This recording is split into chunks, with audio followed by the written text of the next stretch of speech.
Michael F. Schein is the CEO of MicroFame Media, a marketing agency that turns consultants into celebrities in their niche when they don't have time to do it themselves. He's also the author of a new book that's getting an awful lot of really great buzz. The book is entitled The Hype Handbook: 12 Indispensable Success Secrets from the World's Greatest Propagandists, Self-Promoters, Cult Leaders, Mischief Makers, and Boundary Breakers. Michael, we've spoken on one or two other occasions off camera. How you doing today? How's it going? I'm doing well. Thanks for having me, Dave. And I'm just kind of curious. Mischief Makers holds a special place in my heart with some vivid childhood memories there. Where does Mischief Makers come from with you? Where did you reference that, or is it just something you've been carrying around? Oh gosh, there are so many ways I could answer that question. It's funny. I think personally, I was never really a troublemaker. Like I did my homework. Didn't commit any crimes. However, I was a bit of a mischief maker. I was Right. always trying to sort of, you know, raise people's hackles. Like we started an alternative magazine Right. at school that got the Right. principal worked up. So I think mischief and trouble are two different things. I Yeah. know, but the cool thing about a mischief maker is it implies that there's an element of design there. You know what I mean? There's an element Right. of planning. It isn't just some random chaotic, I'm going to be class clown. You know what I mean? That kind of thing. Absolutely. Yeah.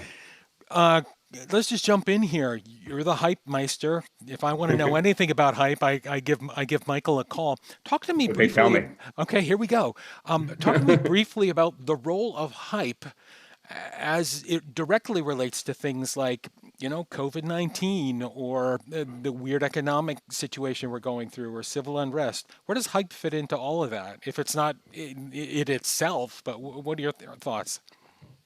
Well, so I came up with the idea of using the word hype instead of marketing or buzz or something like that because I was interested in how it was used in the world of hip hop. So this seems like a roundabout way to get there, but there's a method to my madness.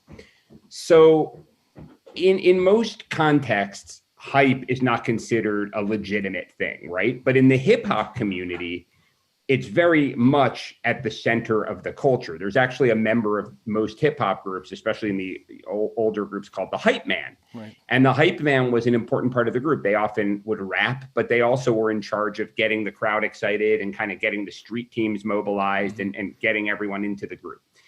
And what I realized is, hip hop was born in the poorest area of the United States, the South Bronx. Mhm. And it wasn't really easy for the people in that world to kind of follow the steps to success. If you're of a certain ilk, if you grow up in a certain place, it's very easy to say, I'm going to do the right thing and success will come to me. But in that world, you needed to create hype. You needed to create, in the best cases, benevolent mischief. You had to break the rules, hopefully in a way that wasn't hurting anybody. And I think right now in COVID, we all are marginalized. In other words, there are some people, especially from neighborhoods like that are in more trouble than others. However, we can't follow the direct path anymore. I know. It's most of us, it's very difficult. We all had these great plans, how everything was going to work out. And if you're stuck to that, you're going to be in a lot of trouble and you're in for a lot of heartache. So Sure. I think we all have to become hype artists. And I just define hype as generating a huge emotional reaction from a lot of people to get them to do something that you want them to do. Is there such a thing as good hype? Hype comes with a little baggage for a person like me. Is there such a thing as good hype? I think it comes with baggage for most people. I mean, I very purposefully chose that word because in most people's mind, it's considered a negative. It Mhm. means hyping something up that there's not much meat there. But Mhm. but it's very funny. So the word hype comes from the word hyperbole, which I did a little bit of research, and that word means something equivalent in Greek to thrust forward, to move forward.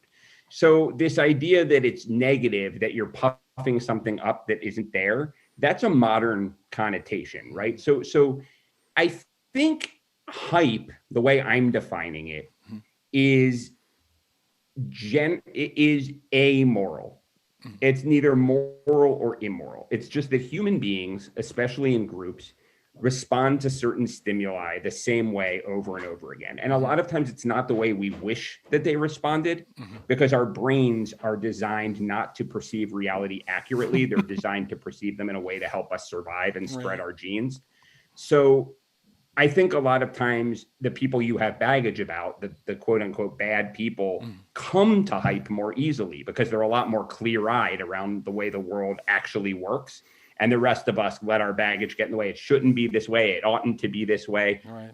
But if you can detach yourself from that and think about the psychology and then try to reapply those concepts for good, I think there's a lot of power in that. I couldn't agree with you more.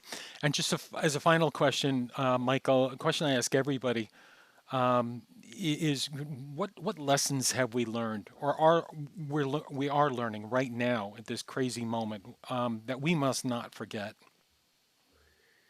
It's very funny because human beings are just so forgetful, right? Like we take such a hit, we experience such trauma, and then we say we're never going to let that happen again.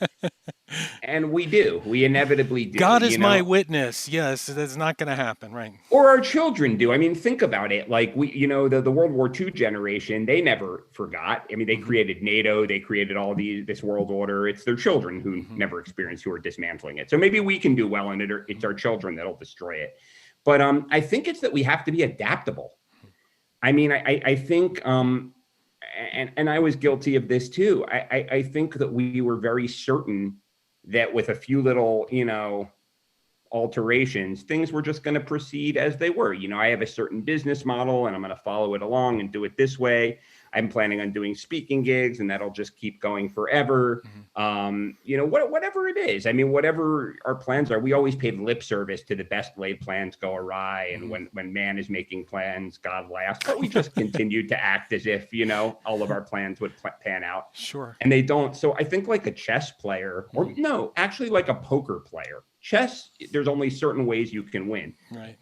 Poker, and I think Annie Duke said this, the poker player, you can make better decisions. You can be really flexible, but you're dealt the cards you're dealt. Right. I think the great Kenny Rogers said something like that as well. Yep. So I think we have to learn to really make adaptability as our MO instead of having to scramble when things go awry.